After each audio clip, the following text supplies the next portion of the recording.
Hello दोस्तों, नमस्कार, प्रणाम। हमारे यूट्यूब चैनल अनिता की डोर पर आप सभी का स्वागत है। आइए सुनाते हैं बहुत ही प्यारा चुटकुला कजरी गीत, सास बहू का नोक झोंक वाला कजरी गीत। और जितनी भी सासू हैं बुरा मत मानिएगा, क्योंकि ये हंसी मजाक गीत है। तो हंसी मजाक तो चलता है जिंदगी में। तो चलिए सुनाते हैं प्यारा सा चुटकुला गीत। ओ सासु बड़ा दुख दिहू मोर जवनिया में, बदला लेब बुढ़निया में। ओ बदला लेब बुढ़निया में ना, सासु बड़ा दुख देहलू मोर जवनिया में।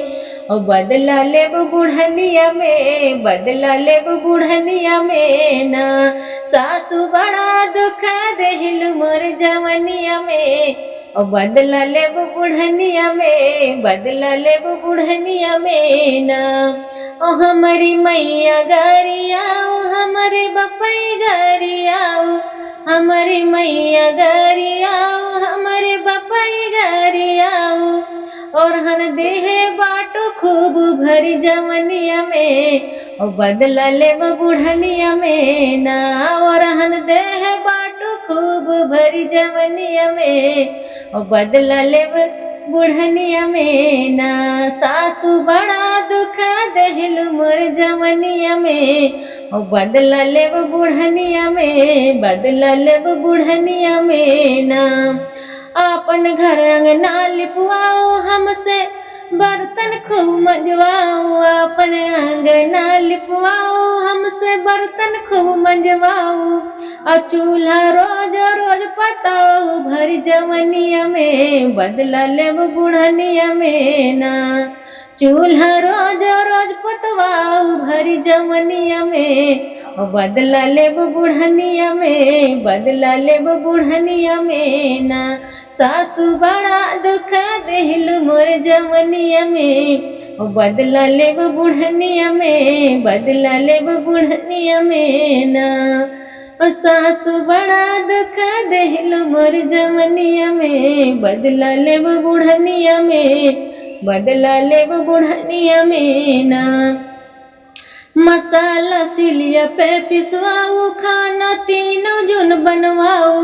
ओ मसाला सिलिया पे पिसवाऊ, ओ खाना तीनों जुन बनवाऊ।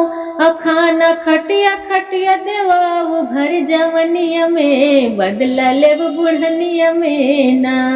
खाना खटिया खटिया देवाऊ भर जवनिया में, बदला लेब बुढ़निया में, बदला लेब बुढ़निया में ना। सासू बड़ा दुख देहलू मोर जवनिया में, बदला लेब बुढ़निया में, ओ बदला लेब बुढ़निया में ना। ओ बेरन हमसे उचरवाऊ, और मुड़वा पे ढोवाऊ। बेरन हमसे उचरवाऊ, और मुड़वा पे ढोवाऊ। और धनवा दोनों जुन लगवाऊ भरी जवनिया में, ओ बदला लेब बुढ़निया में ना। और धनवा दोनों जुन लगवाऊ भरी जवनिया में, ओ बदला लेब बुढ़निया में ना। सासू बड़ा दुख देहलू मोर जवनिया में, बदला लेब बुढ़निया में, बदला लेब बुढ़निया में ना। हमका सांझ सवेरे गरियाऊ, हमारे बीरन का बोलाऊ। हमका सांझ सवेरे गरियाऊ, हमारे बीरन का बोलवाऊ। हमका नैहर पहुँचाऊ भरी जवनिया में, बदला लेब बुढ़निया में, बदला लेब बुढ़निया में ना। हमका सांझ सवेरे गरियाऊ, हमारे बीरन भैया का बोलाओ। हमका नैहर पहुँचाओ भरी जवनिया में, ओ बदला लेब बुढ़निया में, बदला लेब बुढ़निया में ना।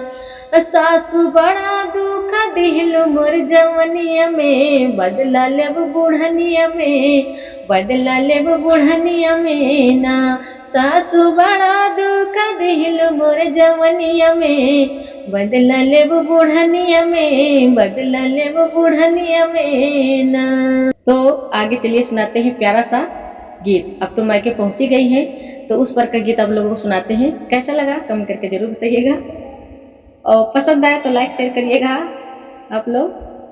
कमेंट में बताना कैसा लगा।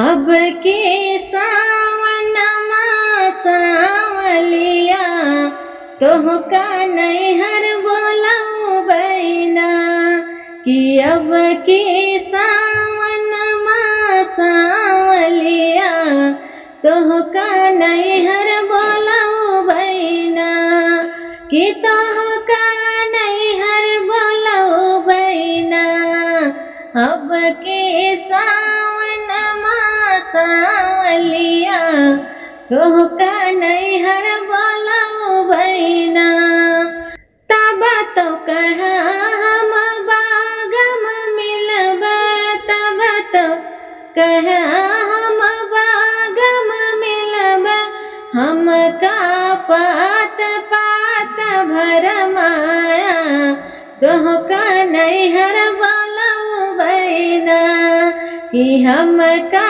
पात पात भरमाया तोहका नैहर बोलाऊ बैना अब के सावन सावलिया तोहका नैहर बोलाऊ बैना कि अब के सावन सावलिया तोहका नैहर बोलाऊ बैना तब तो कहा हम कुआन पर मिलबे तब तो कहा हम कुआन पर मिलबे कुआन पर मिलबे कुआन पर मिलबे तब तो कहा हम कुआन पर मिलबे हमका जगत जगत दौड़ाया तोहका नैहर बोलाऊ बैना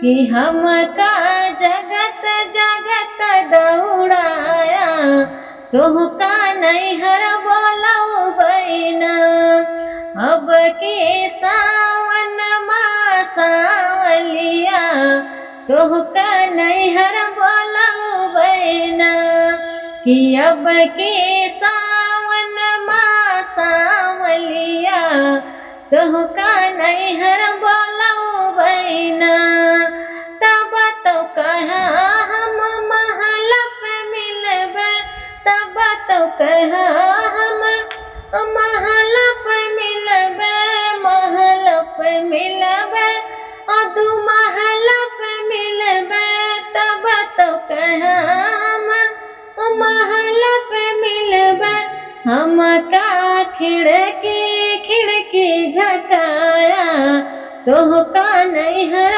बोलाऊ बैना कि हमका खिड़की खिड़की झकाया तोहका नैहर बोलाऊ बैना अब के सावन सावलिया तोहका नैहर बोलाऊ बैना कि अब के सावन सावलिया तोहका नैहर बोलाऊ बैना तब तो कहा हम कोठ पे मिलबे कोठ पे मिलबे कोठरिया पे मिलबे तब तो कहा हम कोठ पे मिलबे कोठ पे मिलबे कोठरिया पे मिलबे हमका सेज सेज दौड़ाया तोहका नैहर बोलाऊ बैना तब तो कहा हम सेजिया पे मिलबे तब तो कहा हम सेजिया पे मिलबे सेजिया पे मिलबे हो सेजिया पे मिलबे तब तो कहा हम सेजिया पे मिलबे हमका खटिया खटिया झकाया तोहका नैहर बोलाऊ बैना कि हमका खटिया खटिया झकाया तोहका नैहर बोलाऊ बैना हो अब के सावन सावलिया तोहका नैहर बोलाऊ बैना कि अब के सावन माँ सांवलिया तुहका नैहर बोलाओ बहिना कि अब के सावन माँ सांवलिया तुहका नैहर बोलाओ बहिना। क्या करे, सासू माँ ने ससुराल से निकाल दिया, मायके चली गई थी, तो इस पर